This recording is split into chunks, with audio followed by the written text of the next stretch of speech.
Welcome to another episode of Run With.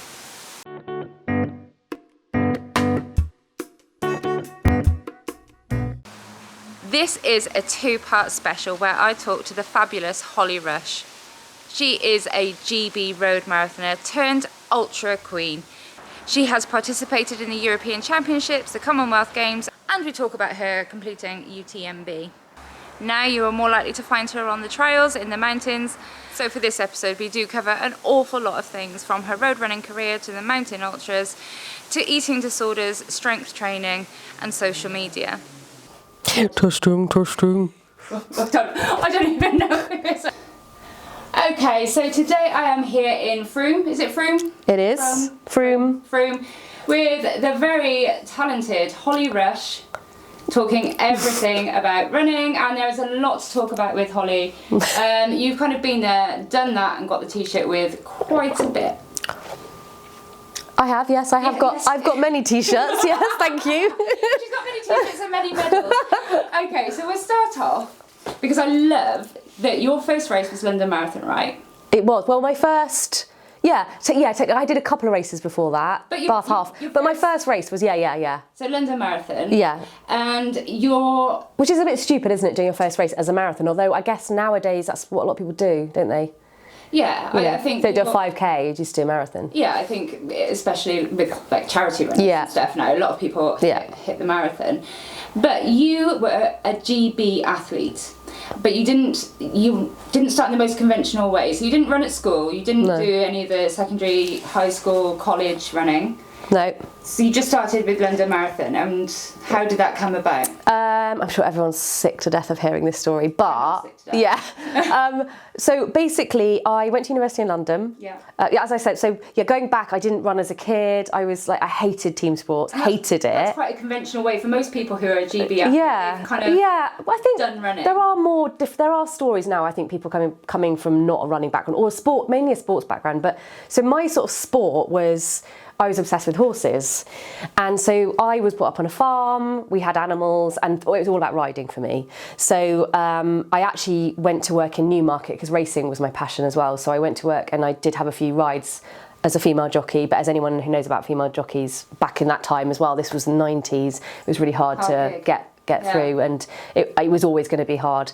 So that's when I went to university to do geography in London, and I basically, how did it work? I think that's it. I watched London Marathon because I had a friend doing it. And I think it was 96. I always get the years confused. I think it was 96 or 97. Someone watching will probably know this, but it was a boiling hot year. And it was a great race. I think it was a duel between Pinto and Anton, anyone who knows Anton Abel back in the day. And I watched it, and I genuinely had a pint of Stella and a burger, and and I was watching it, and I was amazed how the different sort of people that were running. So there was people dressed up in weird outfits, like the age span as well. You know, you get this idea, you think you have to be really fit and healthy, and everyone's wearing a sweatband and headband, but there are people who are just, fat, thin, old, young, and just having a great time. And I watched it and I was like, okay, well, I'm going to have a go at that next year. And I think, like I've said before, it's like some people would watch it and say, oh, that's ridiculous, I never want to do that again, or good on them. But I decided to do it. And then, so that's it. I signed up to do it for a charity. But I genuinely hadn't ran before that, apart from at school where I had to. And then I signed up to do it for Task Force. I don't even know how I managed to do it with them. I don't know why. I had no affinity with elephants. Oh, I actually quite like elephants. So that makes me happy. And then I did Bath Half, which was my local half marathon, as prep, because I was told that's probably what I should do. I was given a plan by the charity. And then I did London Marathon. And I know that my longest run had been the half marathon. Yeah. So I wasn't particularly well prepared. To like 16, 18 miles. No, I didn't, because I couldn't be bothered, and I was still drinking a lot. And so I rocked up, and unfortunately it wasn't like the year that I'd watched it. It was absolutely pissing down with rain. Yeah. And I wore inappropriate clothing. I wore the t-shirt that they gave you, which was thick cotton. But when it got wet, it just sort of pulled down and dragged down. And I had Bath rugby shorts on. I did have a proper pair of trainers. Okay. ASICS, I was on brand. Yeah. ASICS, I had proper trainers, I had a cap. And yeah, and as a result, I had the worst chafing when I finished. But I remember how I felt. I remember when I felt how exhilarated I felt that I'd finished. I hadn't walked. That was my mate name. So if I didn't have to walk, I wouldn't walk. I think when I went to get a drink, I did. But apart from that, and then there's a picture of me coming over the line, and I genuinely look happy. I don't know if that's happiness for finishing it, or like thank God it's over, or just because I'd done it. But I remember my family being there, my grandparents, and my granddad was a runner, and I know that he was sort of quite proud of me. And I remember we went back to my flat in London afterwards, and we watched the highlights. You know, you can watch the highlights. Yeah. And we were sitting on the floor, and I sat on the floor, they all sat on the sofas, like my grandma and granddad and everything. And we'd had champagne and stuff. And I was like, oh, look. And I turned around and everyone was asleep. And it was just me. And I was on the floor, yeah. And so that's how it started, really. Yeah. Amazing. And it's safe to say that things escalated from that marathon. Because you turned into a bit of a road running superstar. I didn't straight away. I got the bug straight away, and actually I'd started working part-time in a gym, actually, Putney Leisure Centre. Anyone in Londoners will know, oh yeah, it's a rite of passage, Putney Leisure Centre. And I started working there, and I got some qualifications while I was sort of helping out there. And I started doing more running, and then that's when I got my first big injury. Yeah.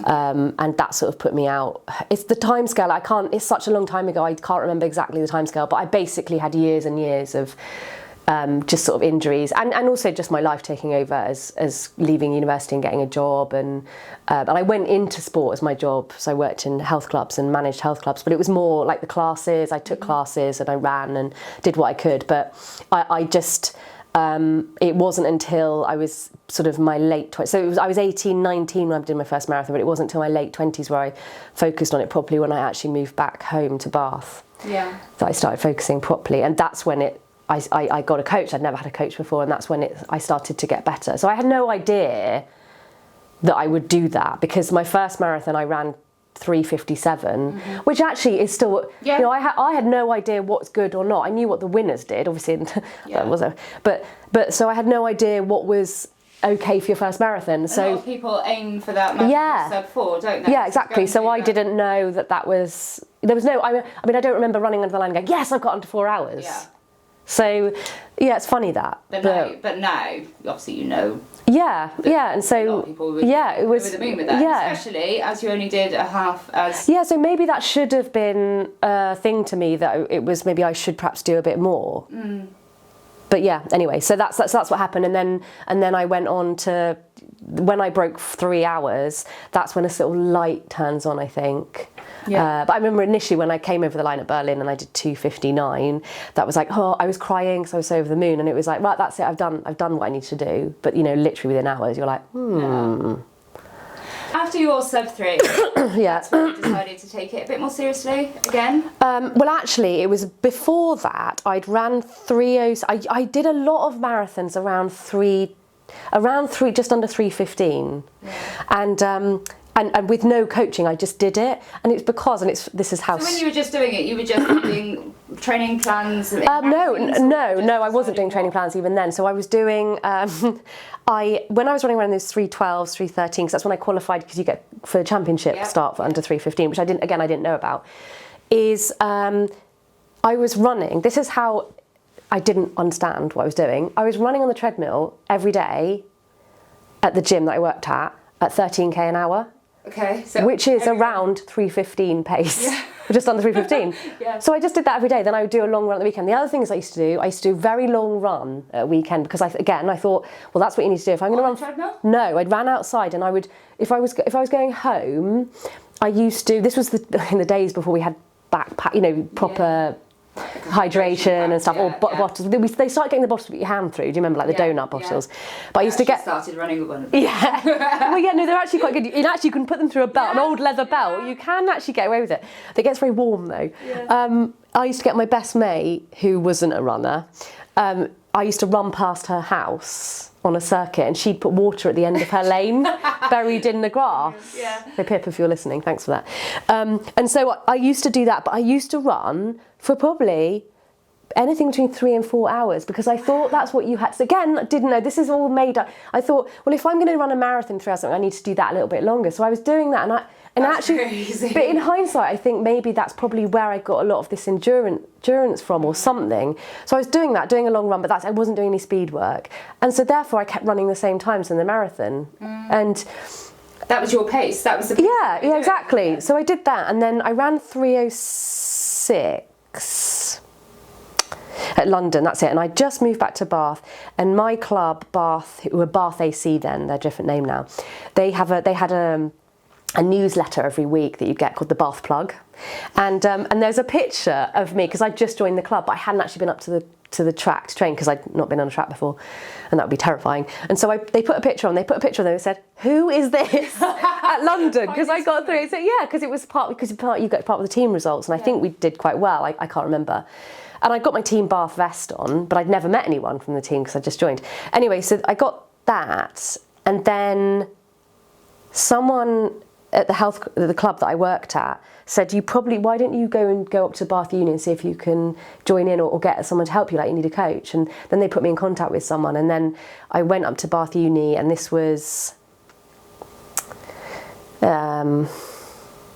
that's it. I'd done Berlin Marathon. It was before I was doing Berlin Marathon that I met him, and I was like, I'm going to try and go for sub 3. So I had that's it. So I had got the Runner's World. I printed off the Runner's World thing, and I'd been following that loosely, not brilliantly, because it was quite hard for me because of my work. I did shift work, and it was quite hard. So I started doing a few sessions on the treadmill, and then went to Berlin and ran 2:59. And as you know, I don't know if you've done Berlin or anyone listening, it is a very fast course. It's a great course, and if all the stars align, it's the place to do a PB, I think, because it's very straight lines. That's the difference between London and stuff. Yeah. It's a good course, Berlin. If you don't eat bananas all the way around. Yes, and also a beer at the end, which I thought was great until I realised it was alcohol free. Anyway, communal showers at the end as well. They've stopped that as well. You don't want to be in a communal shower at the end of a marathon. It's not pretty. No. And so I did that. I did 2:59, and then I went back to see this coach, and he said, "Okay, well, I'll coach you." And I'd got an entry for London the next year. So we started training in January. Yeah. And then I went to London in April, so it wasn't that long. It was at mid-January I started, because I'd actually got salmonella over Christmas, so I'd been quite sick. Started training, and then went to London and ran 2:48, and that's when I was like, oh, actually, yeah. And I also felt amazing. Like I was high-fiving people all the way around, which you shouldn't really be doing. That says to me you've got more to give. Yeah, exactly. So that's when it all started. I can't remember the year. Some year, some time ago. 2:06, I think. Maybe. I'll shut up now. No, don't shut up. I need you to talk. Okay, so your PB. Yeah. 2:37. Yeah. And where did you first get that? First get that, because I've done it so many times. The first time I ran 2:37 was Zurich. Yeah. Again, I can't remember the year. Zurich Marathon, which I don't think is a different course now. But that's the weird thing. So some of my best races have been on courses which probably wouldn't be where you would think you would do a PB. It's not what you'd think. No, and it's Zurich. It's around the lake, and there is a little bit of a lump on one side, and actually it's at slight altitude. Oh, really? Which, when you're trying to run at a very, like for most of us, it's really not a big deal. Yeah. But actually, when you're trying to run really, really fast, even anything slight. It's like Madrid as well, that's at slight altitude as well. Yeah. You do need to take that into account. So that was a factor, but it was a great day, it was really cool. And so I ran my PB, and I can't remember what I'd run before that. 2:30, I don't know, maybe you can tell me. 2:40 maybe? 2:40. Or 2:38, I don't know anyway, but yes. So I ran that, and then I consequently went on to run it several more times at different places. Okay, so several more times. Is that PB stuck? Yeah, that stuck like shit, really, that PB. And I went on, so I went on to do Frankfurt again, these were all within seconds, 2:37, 30 something, 2:37, 40. So I went on to do, so I did Zurich, I did Frankfurt, these were all within seconds, London and Houston, I think, and maybe one more. And they were all within seconds. And again, all different times of the year, different weather, different training blocks. In a time where, because you went to Commonwealth Games, European champs. Yeah, I went on, so I did 2:37 at London 2010, and that was more of a trial race. So it was the trials for the European champs, which was a team event then, and also for the Commonwealth Games. And it was the first English person to go over the line for the Commonwealth Games, and then the first 6 women, British women, to qualify for the European champs. But within it, you had to do, there was also a qualifying time, and I think it was under 2:38. All the girls, I'd already got the qualifying time, but we had to still prove it on the day. So it was really tense. It was such an exciting day, but it was really tense. And there was a lot of us running around the same time. So it was very much like one of those races where you're like this. With the others? The whole time. Well, you're just checking each other out, just like, is she going to go? Is she going to go? Sneaky foot. So that race, luckily, I think I was like the 6th person. Yeah, amazing. So that was a squeeze in. But then I went to the Commonwealth Games, and then it wasn't the year after I went to Houston and I ran 2:37 again, when there were other races that indicated I could have gone quicker. So that was when I just was really struggling mentally with it. Okay, and I want to delve into that a little bit more. I've got some more questions about that, but your decision because now you are mountain ultra trail queen. I wouldn't say queen. I'd say queen. You've done your fair share, and I want to get into that as well, because you've done some amazing races. You've done inspirational stuff on the trails. But when you decided to leave the road racing career, was that based on not being able to improve your PB, or had you just had enough? I think it was probably a combination of both, because I was disillusioned by it, and I was sick of. I talk about this a lot. Like, I was sick of. I'd lost my purpose of why I started running, and it become much more time focused, much more stats. It was always stats and stuff, and it was just relentless. And I felt like I wasn't improving. But I was putting in the work, if not more work, and nothing was happening. And in hindsight, there was lots of things I could have done differently, but I didn't do them. And I was just tired. And I wanted to do something different. And that's when I changed. I didn't step away from road running, and I've never stepped away from road running fully. Because you still like to race on the road? Yeah, don't you? I still like. So last year I had I forget where we are, the years now, because of this year. 2020. This year's been not a year, but obviously last year, not a year. Last year I raced a lot of marathons, road marathons, and wasn't far off my times really and that's what sort of saddens me when I think about how much more relaxed I am about my training and my life, and how strict I was when I was trying to run those times. And I think if I'd have maybe brought a little bit of what I know now, but we can all say that, can't we, into then, maybe I would have been able to squeeze a little bit more out. But I'm for a while I really struggled with that, not being able to do that. And I look at other people, some of the girls I was racing against who have gone on to run PBs or run faster. They're younger than me, but they've still gone on to do that, and I just think, maybe I could have done more. But mentally, I wasn't loving it anymore. Yeah, I needed to do something different. Yeah, and I guess that's just exhausting in itself when you're not enjoying something and you're trying to fight constantly. Yeah. But during that time, you did suffer with eating disorders. Yeah. So what was? I think I've seen before that it was restrictive eating. That was more early days than when I first started. When I was getting faster, but it never really left me, because I was obsessed with a number. And I think that's quite common with some athletes, female athletes and male athletes. But I was obsessed with this number that I had to be, and I don't know why. It was an arbitrary number that I'd given myself, that if I became, and that was the other thing, coming from not being an athlete as a kid or as a teenager, I always felt on the start line like I just wasn't athletic enough, which is ridiculous. But the other thing I'd say about that sort of racing at that level, I'm not saying that you have to, but we line up in crop tops and knickers, and actually it's something that I think needs to be addressed, because it's you're really on show. The guys don't do it. No, the guys don't do it. But it's there's more things to think about when you're standing on the line and you look at someone next to you and they're tiny.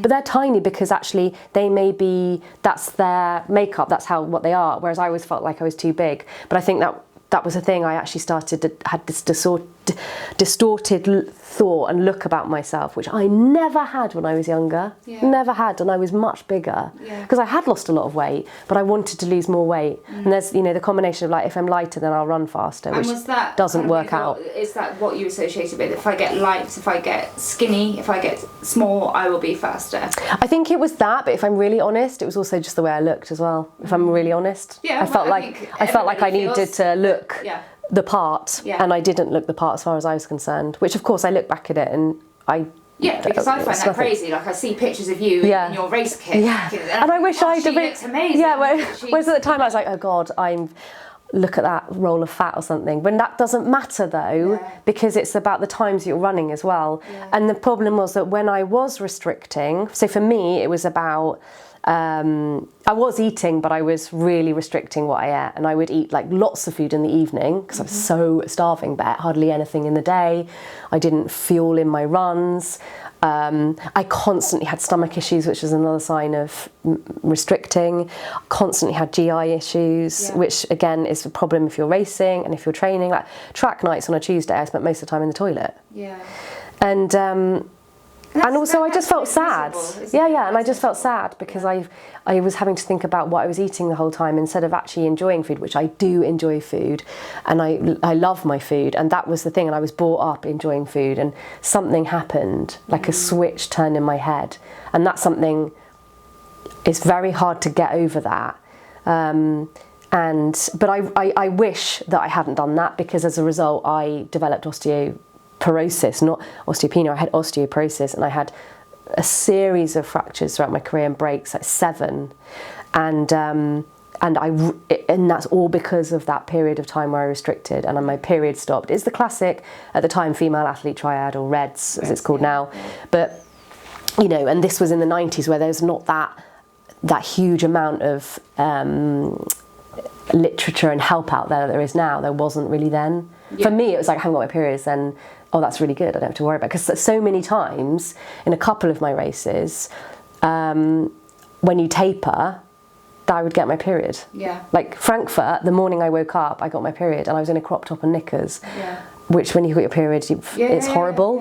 And I just felt awful. And so there's so many things that I look back and I wish I hadn't done it. But it's interesting, isn't it? I know I wouldn't do it now, but I was young and I didn't have the support network around me.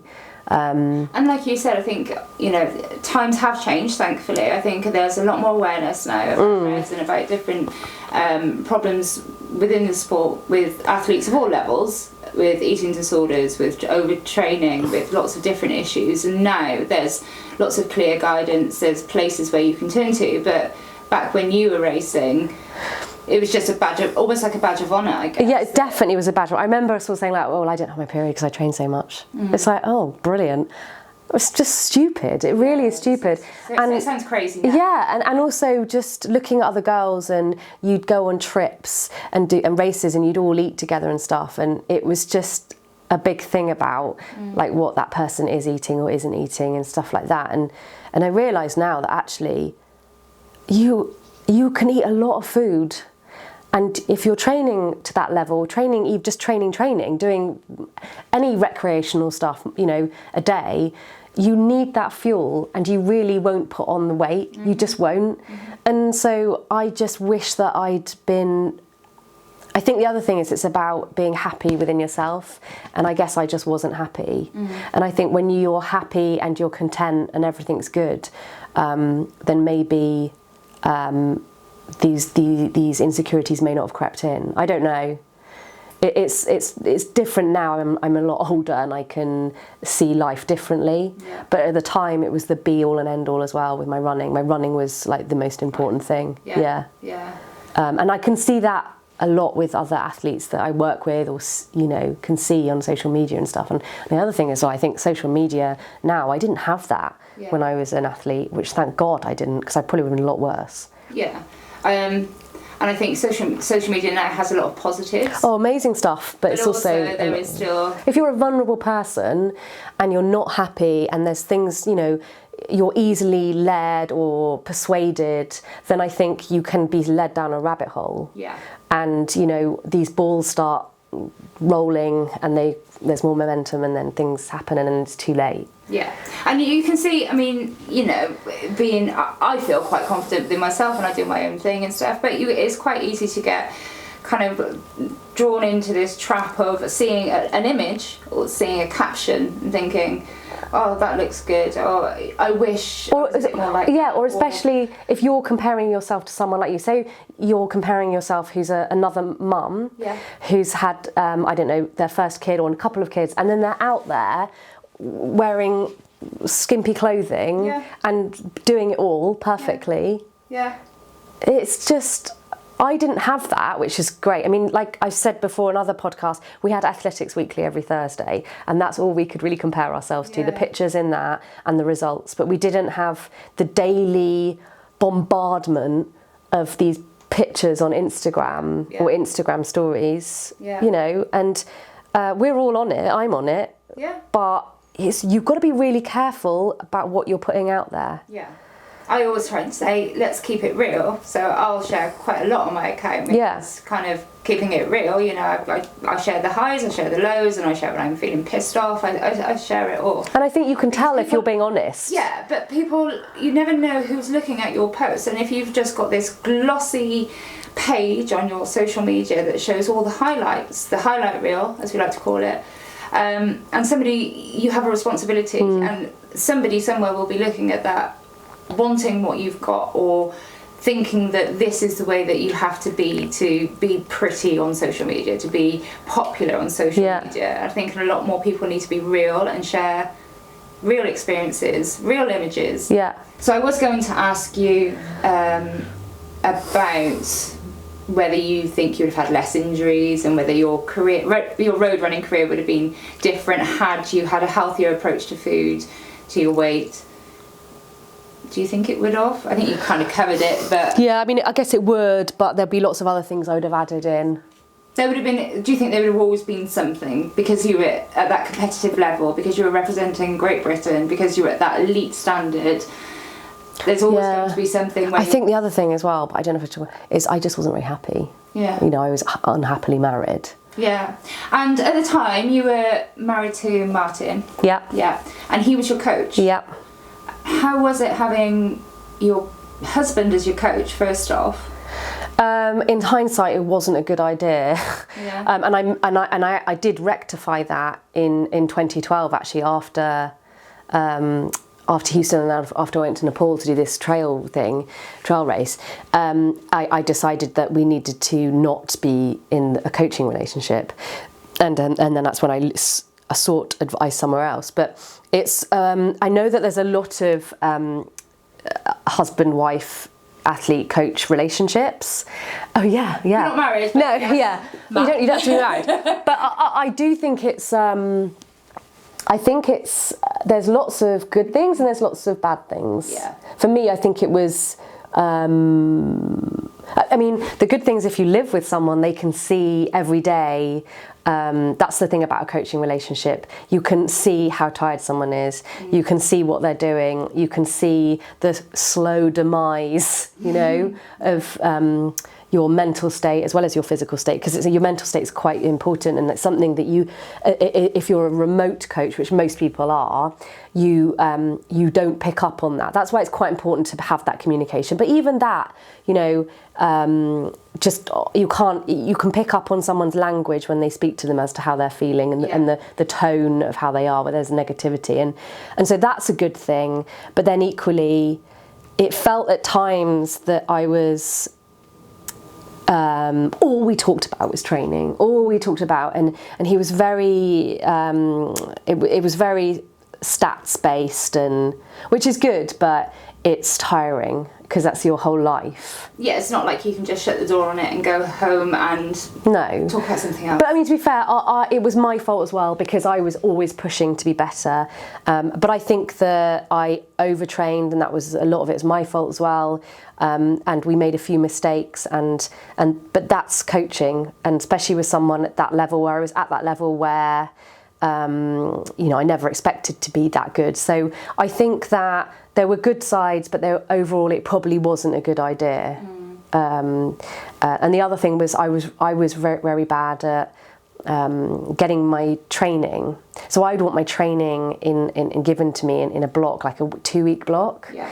And I if that session was on a Tuesday, I had to do this massive session on a Tuesday, but it was raining, it was windy, and I'd not slept very well the night before or something, or I was tired, I just wasn't up for it. Yeah. I would still do it on that Tuesday because it was written on the paper. Now that's my bloody mindedness. And so that's something that I changed when I started working with someone else. And still now. I mean, I don't have a training plan as such. I have like a coach mentor who we're good friends, and I get my training literally. I'll wake up in the morning and I've got the training for that day. So I have no idea what I'm doing. I know roughly the volume that I'm doing, but I have no idea what it is. And for me, that works really well. And that could be on a Wednesday one week, or it could be on a Friday the next week, because depending on how the week's gone or how busy I am or whatever. So as long as those key sessions are in, then I fix them around my life, and then I do my running around that easy running. And so yeah, I was very I needed to have everything. I was like quite OCD, really. Yeah. And I think that's quite common in athletes, especially, or anyone who's like wants to be any high achiever, really. You know, any academics can be like that, and totally inflexible about it and irrational about it. And because of that, I made some bad decisions, and I overtrained, or I pushed too hard at certain times when I should have backed off. Example of that, this week just gone, I did a trail race. I mean, not like when I used to run marathons hard, but I did a trail race, and it was 33k, and lots of ascending and descending. So my quads were out, and I haven't done any descending work over lockdown. I haven't done anything like that. And so my quads were utterly just smashed to pieces. Not during, but the next day. And I said to my coach, because it was my birthday last week and I was going away, and I was like, right, I'm gonna have to do a session on Tuesday. The race was on Saturday, because I'm going away and I want to have a few drinks and stuff, and I don't want to be worrying about doing sessions in Cornwall. And he's like, going, are you joking? He's like, well, you can try, but it's not a good idea. And of course, Tuesday morning, I could still barely walk down the stairs. I was like, of course, you're right. Yeah. And he's like, no, just jog this week, and you do a session on Friday. By Friday, I felt really good. Yeah. Because I'd recovered and I was ready to go. Yeah. But back in the day, I'd have tried to do a session on Tuesday, because that's session day on a Tuesday, and I've got to do it. Yeah. Yeah. Despite feeling like a bag of shit. And then I would have tried to do it at the end of the week. And then this week, I'd have been injured. Yeah. Yeah, and as we said, injuries were a big thing for you, weren't they? I just was, perpetually injured. I really hope that you enjoyed the first part of Holly's interview. The second part will be up tomorrow, so make sure you do like, subscribe, and check out the second half of the amazing Holly's interview tomorrow.